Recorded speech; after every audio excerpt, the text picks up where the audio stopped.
Well, I'm back at our world headquarters, but I sure enjoyed our brief visit to the Conservative Party of Canada convention in Alberta. We had a really big team on the ground. We had 5 journalists, if my math is right. And then we had a party at a local pub, the James Joyce. It was packed. In fact, a couple of people I think were turned away for fire code reasons. I very much apologize for that. I don't know. We just jammed it packed. I think Rebel was a hot ticket that night.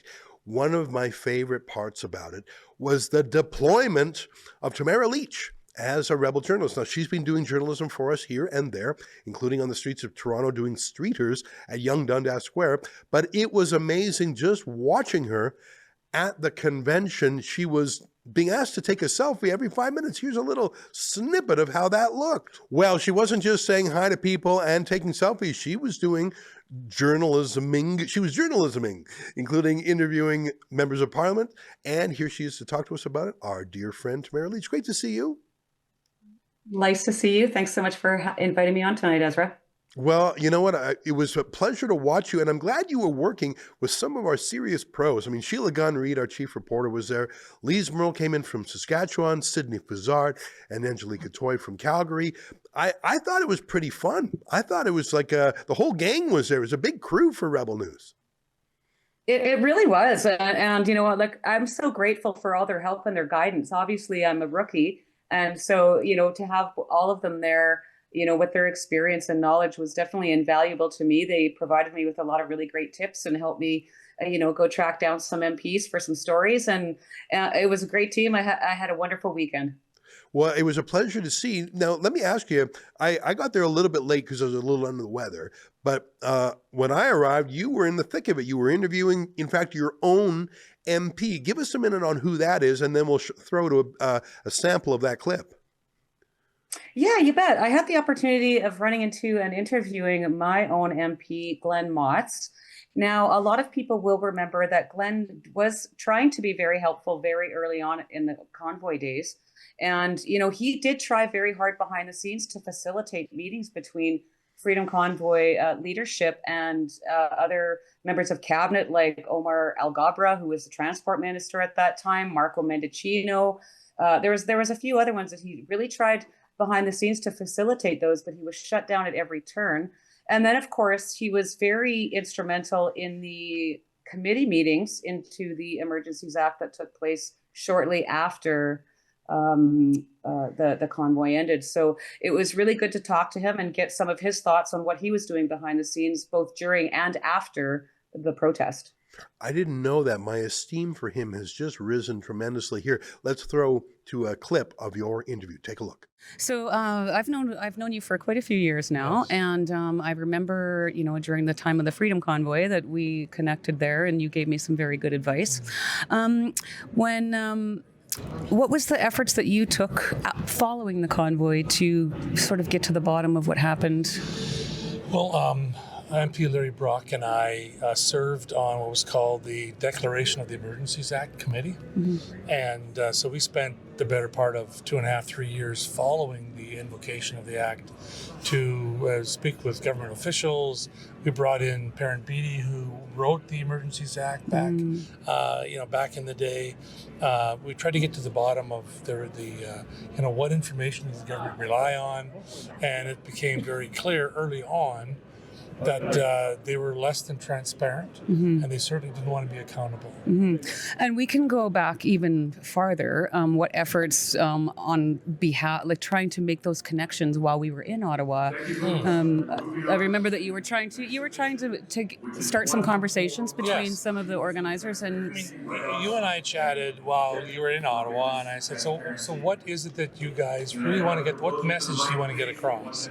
And we talked about, those wanting to hijack your message and not letting them hijack your message. Yes. And the other thing is, I asked you, have you had an opportunity to connect with government? And what is it that you wanted? And you said, we just want to be able to tell government officials. It doesn't have to be, in any great venue. It can be, one-on-one. It can be on the phone. It can be any way like that. The impact that the invocation of the act, because it didn't happen then yet. Right. But the whole response to COVID, how it was impacting the livelihoods of Canadians, and that's what people were coming down there for. Well, good for you. I didn't know that. And I tell you, it's sort of fun to have that come full circle. Now you are a rebel journalist interviewing the MP about his take on the convoy. It's sort of interesting how life goes sometimes. Who else did you interview? I think you were telling me you were, and again, I'm sorry I wasn't there for the whole thing, but tell me some of the other MPs that you interviewed. Yes, I had the pleasure of interviewing former MP Michelle Ferrari. She was fantastic. She's a really passionate lady. That was a great interview. I really enjoyed that one. I also got to interview Andrew Lawton, who Oh, obviously right. We again love was him. He's very great. instrumental. Yes, yes, he was. He was along with Rebel News, one of the very first independent journalists on the ground in Ottawa to document what was really going on. Of course, he wrote a book. And now he's an MP in London, Ontario, and a very good friend of mine. So that was great.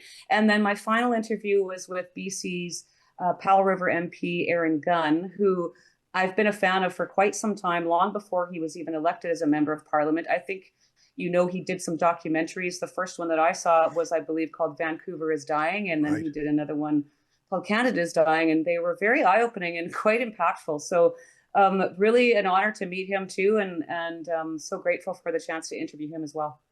You know, I just want to give you a personal thought, and maybe this isn't professional, this is more emotional, but to see you interacting with these people of high station, with these people of public authority, these people who have won elections, these are public officials, to see you interacting with them on a peer-to-peer basis, talking about the business of the nation, gives me tremendous hope and pride, because they tried to denormalize you.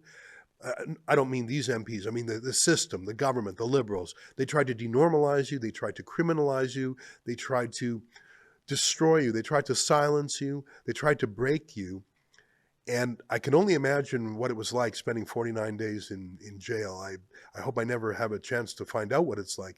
You went through that whole thing and you came out the other side, and you're more powerful than ever, a bigger platform and voice than ever. And just to hear you, just these past 5 minutes, describing going toe to toe with leading public figures, talking about the substance of our lives, that's just a wonderful ending to the story. And it's not an ending, it's a new chapter. It's a wonderful new chapter to the story. Yeah, agreed. And you're right. I think we're just starting. I think we're just beginning something really great. And it is full circle, really. These were a lot of these people, and like you said, not the Conservative Party themselves necessarily, but the people, their peers, or the people that we were just really trying to have a conversation with, just like I just did with the MPs at the CPC convention. All we ever wanted to do was sit down and have a conversation. So, this does feel, a little bit full circle. And it can only get better from here. So I'm really excited for what we're going to do in 2026, Ezra. Well, we're just so proud to be associated with you here at Rebel News. And thank you to all our donors who have made the Tamara Project, as we're calling it, come true.